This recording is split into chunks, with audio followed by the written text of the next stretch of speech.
Bonjour, aujourd'hui on va décortiquer une maladie au nom presque poétique, la coqueluche, mais qui cache une réalité, disons, assez brutale. On va suivre son parcours, de ses débuts très discrets jusqu'à son symptôme le plus spectaculaire. Allez, on plonge directement dans le vif du sujet. Tout commence avec cette question, le fameux chant du coq. On pourrait imaginer un son de la ferme, mais la réalité est à des années-lumière de ça. C'est le bruit vraiment terrifiant d'une personne qui lutte pour reprendre sa respiration. Comment une simple tousse peut-elle se transformer en ça? C'est ce qu'on va découvrir ensemble. Pour poser les bases, officiellement, la coqueluche est définie comme une toxi-infection. Ce mot est clé. Toxi-infection, ça veut dire que ce n'est pas juste une infection banale. Non, ici, la bactérie responsable produit des toxines, de véritables poisons qui agressent l'organisme. C'est aussi extrêmement contagieux. La bonne nouvelle, si on peut dire, c'est qu'une fois qu'on l'a eu, on est immunisé pour un bon moment. Pour bien comprendre une maladie, il faut d'abord rencontrer son coupable. Notre histoire commence donc par l'introduction de l'agent responsable, une bactérie qui sait se faire discrète, mais qui est redoutablement efficace. Et voici notre antagoniste, Bordetella pertussis. On l'appelle aussi le bacille de Bordet. C'est ce tout petit micro-organisme qui est le grand chef d'orchestre de toute la maladie. Un nom à retenir, parce que tout part de là. Alors, comment est-ce qu'elle se propage, cette bactérie? Eh bien, son mécanisme est simple et terriblement efficace. Déjà, son réservoir, c'est nous, les humains, uniquement. Elle ne survit nulle part ailleurs. La transmission se fait donc directement de personne à personne, le plus souvent par les gouttelettes qu'on projette en toussant. C'est ce contact direct qui la rend si contagieuse. Bon, maintenant qu'on a identifié le coupable et son mode de propagation, voyons comment la maladie se manifeste. Et c'est là que ça devient particulièrement insidieux. Le début de la coqueluche est incroyablement trompeur. Le déroulement clinique, c'est un peu comme une pièce en 3 actes.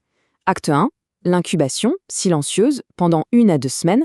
Acte 2, la phase d'invasion, qui ressemble à n'importe quelle maladie de l'hiver. Et enfin, acte 3, après une quinzaine de jours, la phase la plus dramatique, celle des quintes de toux. Et c'est justement là que se trouve le piège. Les premiers symptômes sont d'une banalité déconcertante. On dirait une petite bronchite, il n'y a pas vraiment de fièvre, juste une toux sèche. Le seul indice qui pourrait alerter, c'est que cette toux est un peu saccadée, spasmodique, et qu'elle est bien pire la nuit. C'est un camouflage presque parfait. Et nous arrivons maintenant au cœur de l'histoire, au moment où la maladie révèle sa vraie nature. C'est la phase qui lui a donné son nom et sa sinistre réputation. Décortiquons un peu cet événement. Tout commence par un signe avant-coureur. La personne sent la crise arriver et devient anxieuse. Puis, c'est une rafale de toux, des secousses violentes, de plus en plus rapides, qui vident les poumons. Ensuite vient le moment le plus angoissant, l'apnée. La respiration s'arrête. Et c'est après ce silence que l'air est aspiré d'un coup, dans un bruit strident, le fameux chant du coq. Et ce cycle infernal peut se répéter plusieurs fois d'affilée. Pendant une quinte, l'épreuve physique est immense. Le manque d'oxygène peut rendre la peau bleutée. On parle de cyanose. Le corps est en sueur, les yeux pleurent.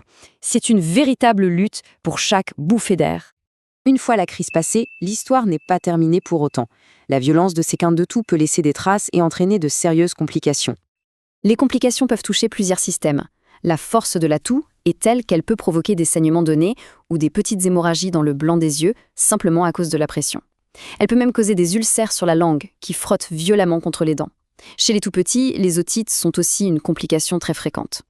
Mais attention, face à cette maladie, on n'est pas démunis, loin de là. Passons maintenant à la stratégie pour la combattre, qui se joue sur 2 fronts, guérir les malades et protéger les autres. Voilà le plan de bataille. D'un côté, le traitement curatif pour ceux qui sont déjà malades. Ça peut être l'hospitalisation, des antibiotiques spécifiques qu'on appelle macrolides, et si besoin, une assistance pour respirer. De l'autre côté, et c'est tout aussi crucial, le préventif. On déclare la maladie, on isole les malades de l'école pendant 30 jours et surtout, on vaccine. Et ce point mérite vraiment qu'on s'y arrête. Parmi toutes les stratégies de défense, la vaccination est notre arme la plus puissante. C'est la véritable clé de voûte de la prévention, ce qui permet de contrôler la propagation de la bactérie et de protéger les plus vulnérables. On termine cette analyse avec une réflexion. Quand on voit la violence des symptômes et la cascade de complications possibles, on se dit que finalement, la meilleure façon de traiter la coqueluche, c'est peut-être tout simplement de ne jamais l'attraper. La question reste donc ouverte. Face à un ennemi comme celui-ci, la prévention n'est-elle pas, au final, notre plus grande force ?